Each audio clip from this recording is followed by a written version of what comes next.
El beso que detuvo el tiempo en Times Square era. El 14 de agosto de 1945, el mundo acababa de escuchar las palabras que millones de personas esperaban desde hacía 6 años. La Segunda Guerra Mundial había terminado. Japón se rendía, y con ello se cerraba uno de los capítulos más oscuros de la historia en Nueva York.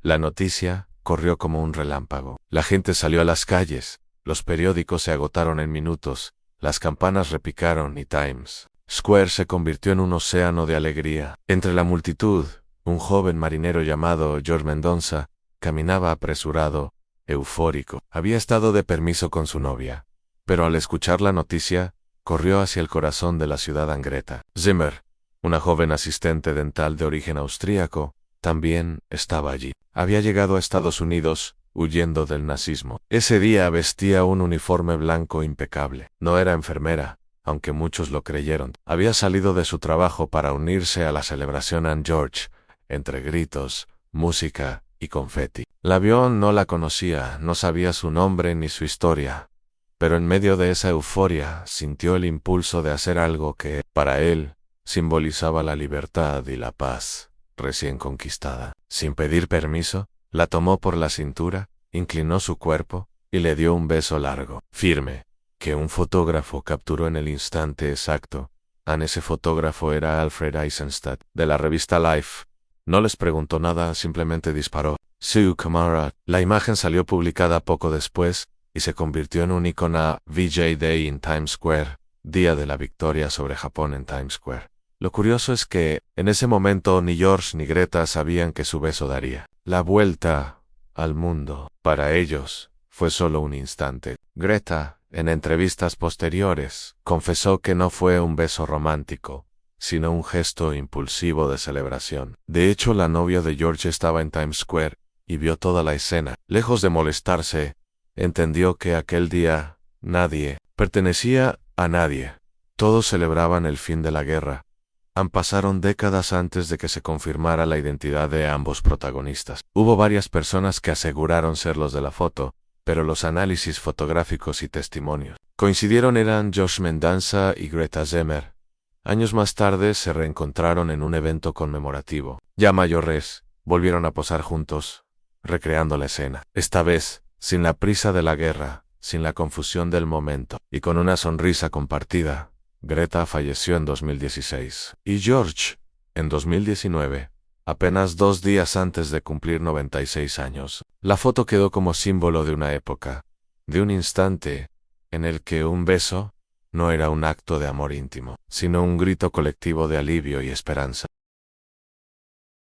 El mensaje en la botella que cruzó el mar en 1956 en un pequeño puerto pesquero de Suecia. El joven marinero K. Viking estaba a punto de embarcarse en una larga travesía por el mar Báltico y el Mediterráneo. Tenía 23 años, un espíritu aventurero y un corazón inquieto. La vida en el mar podía ser solitaria y que, con una mezcla de humor y curiosidad, decidió hacer algo insólito en un momento de calma. Tomó una hoja de papel y escribió: para la mujer que me quiera. Mi dirección está en Estocolmo. Firmó con su nombre y, sin pensar demasiado, metió la nota en una botella vacía de ginebra. Selló el corcho y, con un gesto despreocupado, la lanzó al mar. Durante semanas se olvidó del asunto. Los días en el barco estaban llenos de trabajo, y el mensaje parecía más una broma que una esperanza real. Pero el mar tiene su propio calendario, y las corrientes guardan secretos. 2 años después, en la primavera de 1958, una joven siciliana llamada Paolina paseaba por la playa cerca de su pueblo, en la isla de Sicilia. Entre las algas y las conchas,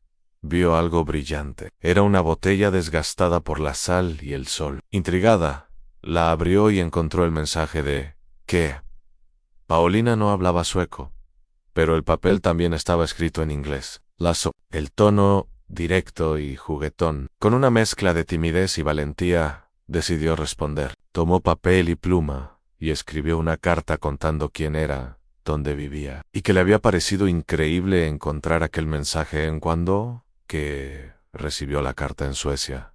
No lo podía creer. Contestó de inmediato. Así comenzó un intercambio epistolar que duró meses en cartas que viajaban en avión y barco, llenas de descripciones de sus vidas, fotos en blanco y negro y confesiones cada vez más personales, que decidió viajar a Sicilia. Al llegar, buscó a Paolina en el puerto. Cuando se vieron, no hicieron falta presentaciones, se abrazaron, como si se conocieran de toda la vida durante semanas. Recorrieron la isla juntos. Kay quedó fascinado con la calidez de la gente, el sabor del vino local y el color del mar siciliano. Paolina, por su parte, descubrió que aquel marinero nórdico tenía un sentido del humor encantador y una mirada que transmitía honestidad al final de su estancia, que le propuso matrimonio. Paolina aceptó sin dudar. Se casaron en Sicilia, en una ceremonia pequeña pero alegre, y luego se mudó. El puente de los candados y el amor que volvió con los años. París, la ciudad de las luces, es también la ciudad de las promesas. Entre sus calles empedradas y sus cafés diminutos, existe un lugar que se convirtió en un santuario del amor. El Pont des Arts, el famoso puente de los candados. Durante años, miles de parejas de todo el mundo viajaron hasta allí para colgar un candado con sus nombres grabados, y luego arrojar la llave al río Sena como símbolo de amor eterno. Algunos lo hacían recién casados, otros en aniversarios, y otros para cerrar un círculo del pasado. En la primavera de 2012, Claire Dubois llegó al puente con un pequeño candado dorado en la mano. No iba sola, a su lado estaba Antoine Morel, el chico que había sido su primer amor en el colegio. No se veían desde hacía más de 20 años, cuando eran adolescentes. Antoine y Claire vivían en un pequeño pueblo de Normandía. Compartían paseos en bicicleta, tardes estudiando y sueños de viajar juntos. Pero al terminar la secundaria, Antoine se mudó a Canadá con su familia, y la distancia hizo lo que muchas veces hace: apagó la relación. No hubo peleas, solo un silencio que se fue alargando hasta convertirse en años.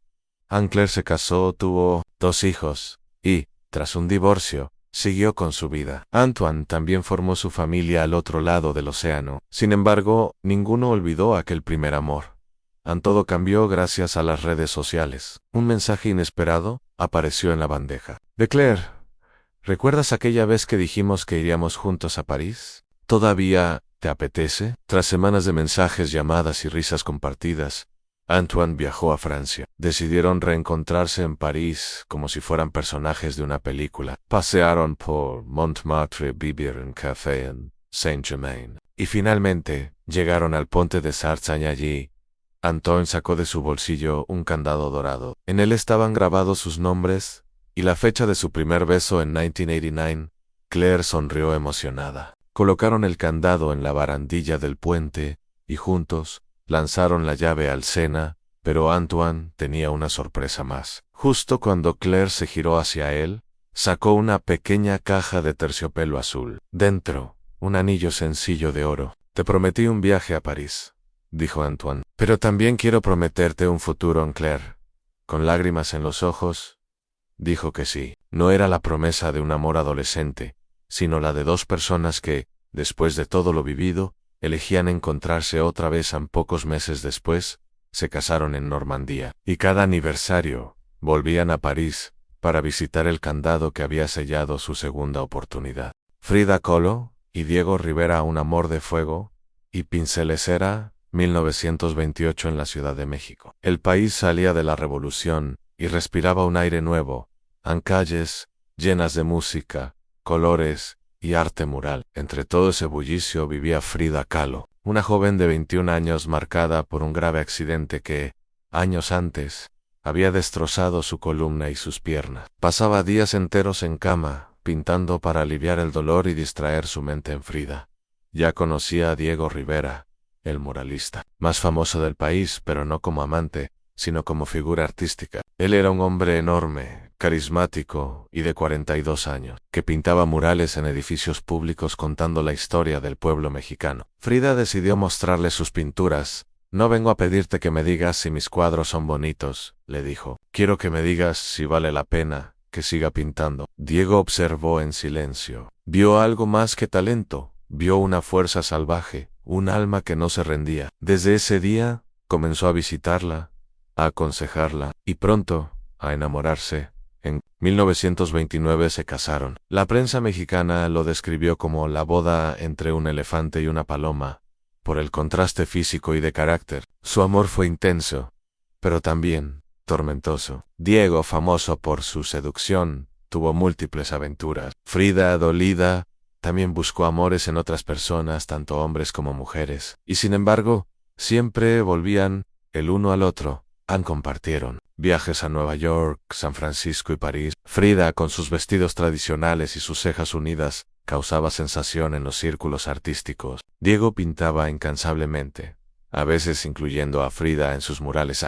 Pero no todo era pasión y arte. En 1939 se divorciaron tras una de las infidelidades más dolorosas. Diego tuvo un romance con Cristina. La hermana de Frida en el dolor fue profundo, y Frida lo volcó en sus cuadros, pintando obras que hablaban de traición, soledad y deseo.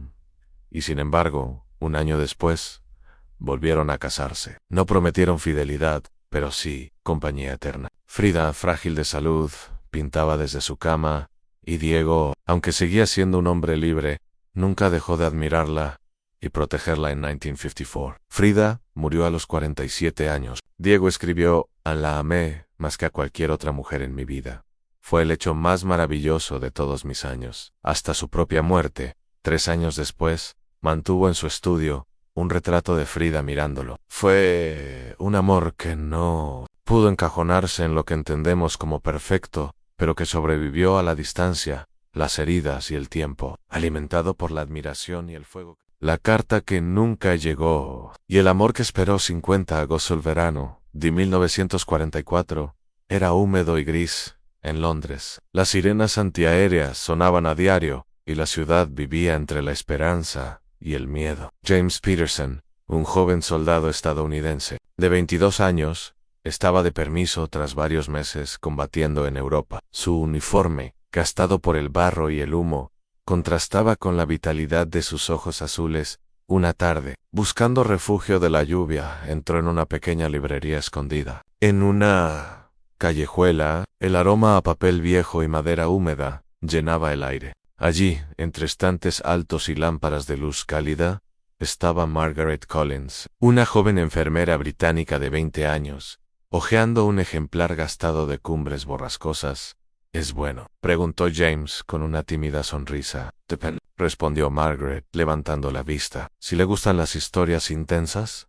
Ese fue el inicio. Sin planearlo, compartieron horas hablando de libros, música y de lo que harían cuando la guerra terminara. Durante las semanas siguientes, pasearon junto al Támesis, bebieron té en cafeterías diminutas y se enviaron cartas cortas escritas a Mona, que siempre empezaban con querido o querida, y terminaban con un dibujo de un corazón.